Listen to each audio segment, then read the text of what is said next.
বিশ্বের অবস্থা এখন কঠিন ভয়াবহ, ঠিক আছে। তৃতীয় যুদ্ধের একটা আলামত চলতেছে, ঠিক আছে। বিশেষ করে মিডল ইস্টে মনে করেন একটা ভয়াবহ একটা অবস্থা, ঠিক আছে। কাতার, বাহরাইন, সৌদি, হ্যাঁ, এগুলো মনে করেন যে ইরান, এগুলো কিন্তু ভয়াবহ অবস্থানে আছে, ঠিক আছে। সো বিশেষ করে আমার প্রবাসী ভাই যারা আছেন, বাহরাইন, কাতার, সৌদি আরবে, যে দেশে আছেন না কেন, আমিও সৌদিতে আছি, ঠিক আছে। ভাই সাবধান, ঠিক আছে। কাজ করবেন, ঠিক আছে। কাজের স্থান থাকবেন টু বাসায়, বাসা টু কাজ, অফিস টু বাসা, বাসা টু অফিস। সো বাইরে ঘোরাঘুরি করেন না ভাই।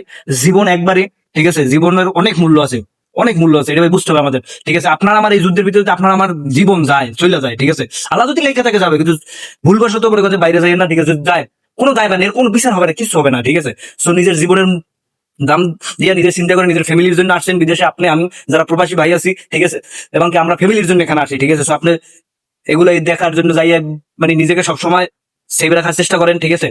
ভাই আমার যতটুকু বলার আমি বলতেছি, জানি না গুছাই বলতে পারতেছি না। জীবনে ভাই বাইসে টাকাটা কিন্তু অনেক বড় নিয়ামত, অনেক বড় আমার কাছে মনে হয়, এবং কি এটা আমার মনে করেন যে বোঝা উচিত যে বাইসা থাকাটা আসলে কত বড় নিয়ামত, ঠিক আছে। আপনি বাইসা থাকলে মনে করেন আপনার ফ্যামিলির সাথে দেখা করতে পারবেন, দেশে যাইতে পারবেন। আপনি বাইসা থাকলে ভুল করছেন, আপনি আল্লাহর কাছে ক্ষমা চাইতে পারবেন। বাইসা থাকলে আপনি নামাজ পড়তে পারবেন। বাইসা থাকলে আপনি রোজা রাখতে পারবেন, ঠিক আছে। বাইসা থাকলে আপনার একটা ভুল করলে সেই ভুলের সমাধান করতে পারবেন, ঠিক আছে। তাই বাইসা টাকাটা অনেক বড় নিয়ামত, যে যেখানে আছেন, ঠিক আছে। পৃথিবীর অবস্থা সবাই দেখতেছেন যে কি অবস্থা হইতেছে, ঠিক আছে।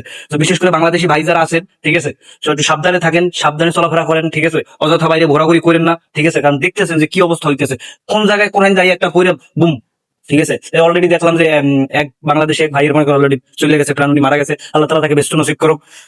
ভাই এখন আমাদের যত দিন সামনে আগাইবে তখন ততই মনে করেন দেশের অবস্থা, বিশ্বের অবস্থা ভয়াবহ রূপ নেবে, ঠিক আছে।